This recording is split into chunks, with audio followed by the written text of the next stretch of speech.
First of all, I'd like to remember the martyrs of Syria and those detained who gave everything up for us to have a better future.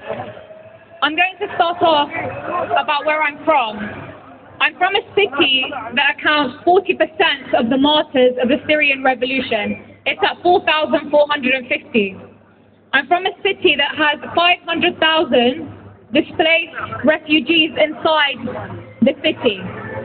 I'm from an area that was bombarded for 27 days, where Paul Conroy went and met with my beautiful people. I'm from Baba Amir.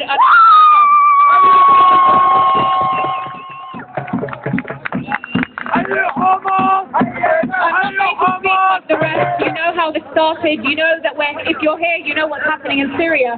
I'm going to focus on women and children, just give you an idea of what the Assad regime has been doing. Women and children are the most vulnerable in this war, and this is a war against humanity. These are crimes that cannot be described. How does the regime play around with women and children? Children were tortured. People find it strange that a regime, David Cameron would never take children and torture them, but the Syrian regime did not ask the children to wash the writing off the walls. It took the children and tortured them and pulled their nails out and whipped them. The regime is built on this.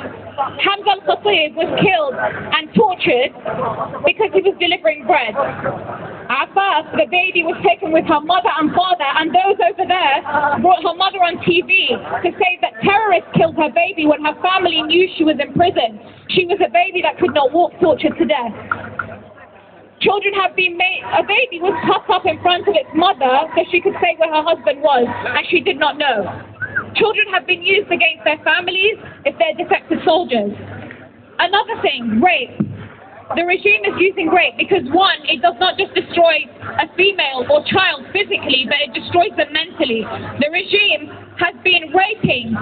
Many people do not realize it has happened to my own relatives. They went in and they raped the women and locked the men in separate rooms, and one died of a heart attack listening to his wife being raped from my own relatives. What more can I say about a regime like this? They have raped women in front of their children. In Kerem Zaytoun, and a girl aged 8 was raped and killed with knives. Another is execution. What's the easiest thing they can do? Gather families together and execute them with knives and hammers. 56 were killed just a week ago, and we watched their bodies. They were wearing jackets and scarves because they were trying to flee shelling. The regime targets those fleeing, it targets those in their homes, in their schools, in mosques, in protests, in churches. If I go on to medical aid, I'll give you a small example. A child was injured by a sniper bullet. There's no hospitals functioning in Homs. What did they have to do? They used pliers. You know what pliers are? They're blunt. Men who are not experienced doctors, they're not experienced in medicine, they stuck the pliers into his wound to remove the sniper bullet, and it was pinching at his skin, and he had no anesthetic, and he was screaming. And what light did they have?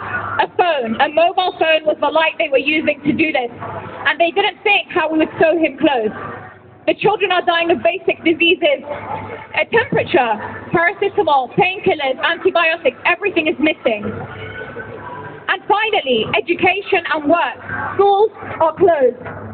The children's fathers were tortured on the same seat and the same rooms that their children would study. Women were raped in schools. Schools have turned into military bases. This is what Bashar al-Assad, the terrorist, has done to Syria. He has not left one thing, one stone unturned. Bashar al-Assad is a terrorist, and we will not rest until we see him, where is it, hanged and executed, dead, because everything he's done, not just to my city, but the whole of Syria, Hama, Idlib, Daraa, Damascus, everywhere, he deserves to die, and that is the least of it. Thank you.